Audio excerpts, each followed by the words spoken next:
Hi folks, I thought I'd share with you some tips and tricks for my tour from Bucharest down through Bulgaria, across Turkey, west to east and up into Georgia. I'll make a series of short videos throughout the trip, but just wanted to show you my bike setup in case it helps anyone prepare for any similar journeys. After a lot of trial and error, I've made plenty of mistakes in the past, so I just wanted to show you what my setup is on this trip in case it's useful. So I'll flick the camera around. So this is my 2018 Africa Twin Adventure Sport with DCT. For those of you who haven't ridden a DCT, absolutely phenomenal. I've been biking for 46 years and 44 years continuously, and many people say the DCT Auto Box is not really the same experience and so on, almost always because they haven't tried it, but it's phenomenal. I've used it off-road in the most extreme roads in Europe, the most dangerous mountain roads actually, and it handles fantastically. Really makes the riding a lot easier, one less thing to think about. So just starting with the basic bike setup, I've got here some Metzler Torrents, which are phenomenal tyres. I fitted these last year in Yerevan, Armenia, and then I travelled all the North Caucasus Mountains, Amalo Pass, Tusheti Pass, Amano, Mestia and various other places. Very tough riding, and all the way back to Bucharest on the same tyres, no problems at all. They're excellent. They won't survive the 10,000 kilometres I've got for this trip, so I'm 1,000 in now, 1,200 since Bucharest to where I am now, southwest of Istanbul. So I brought with me a set of Mitas tyres. These are highly recommended 50-50 on off-road tyres, so probably I'll change those tomorrow when these ones are finished. As for the screen, I added these small elevator bars, so they just lift the screen up probably about 7 centimeters. Absolutely fantastic, takes all the wind off, makes it a lot easier instead of adding these extra separate extension pieces you get on AliExpress or various places. This does the same job and it's perfect, so highly recommend lifting your screen if it's already in the standard position. As for the main cockpit setup, I've got this carpool ride, which you can see there, which basically connects to Android or Apple and gives you Google Maps, Waze and so on. It also is supposed to give you Moto, but importantly it doesn't give you the offline version of Moto yet, so be careful of that. Moto, of course, is one of the most famous biking apps for routes and things, but you save the maps on Wi-Fi into your phone and then you use them offline, so you don't need data when you're travelling through multiple countries. The problem is this doesn't connect to that, so be careful of that.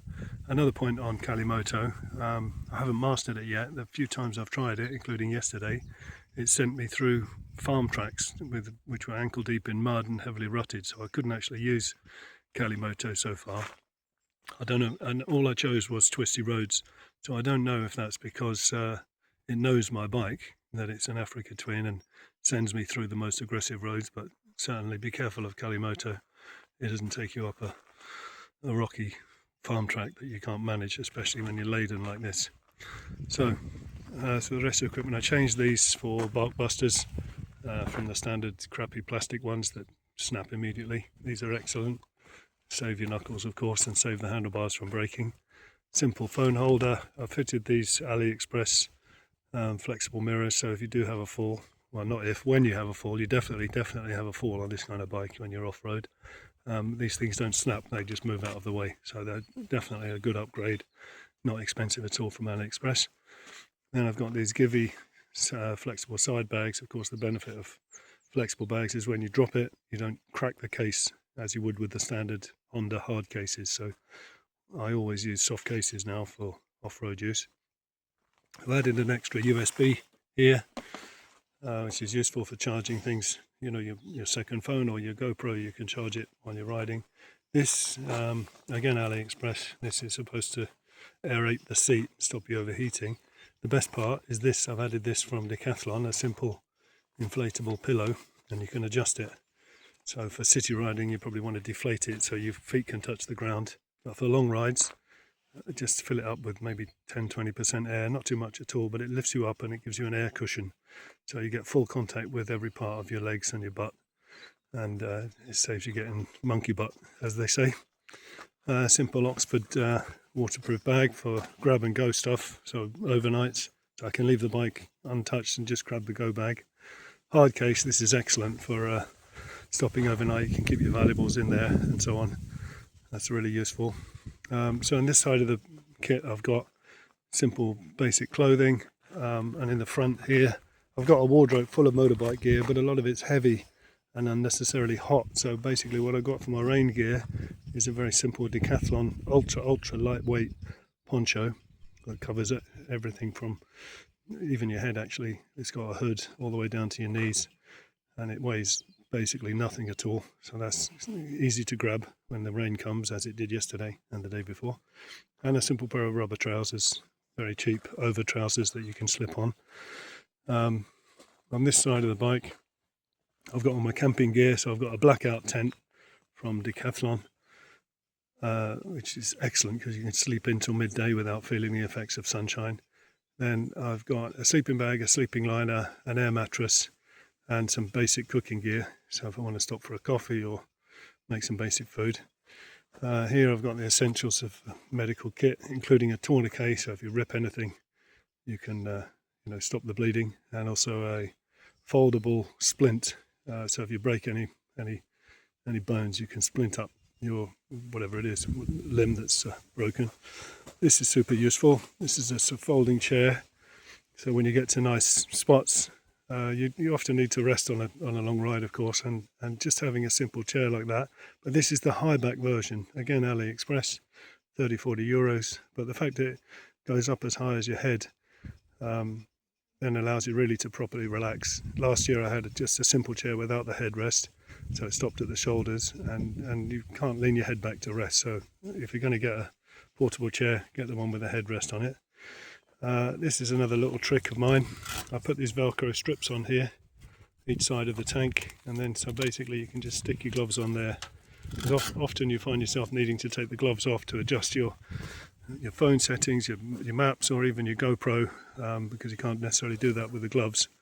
So just having that there allows you to take the gloves off and leave them there, even in petrol stations and things. Then you don't accidentally leave them on the back of the bike and ride off with them, which I've done plenty of times.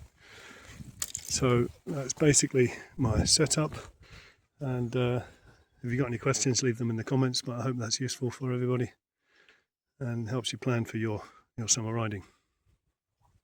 And just to add, the riding gear I'm wearing, I've tried many different outfits, and I think I've come up with the best match now. So I've got an Alpine Stars suit, touring suit, but honestly it's too cold to use in the winter, and it's much too hot to use in the summer. Even now, beginning of June, it's 30 degrees here, and you just sweat like I don't know what in those. So basically I've got the Alpine Stars trousers.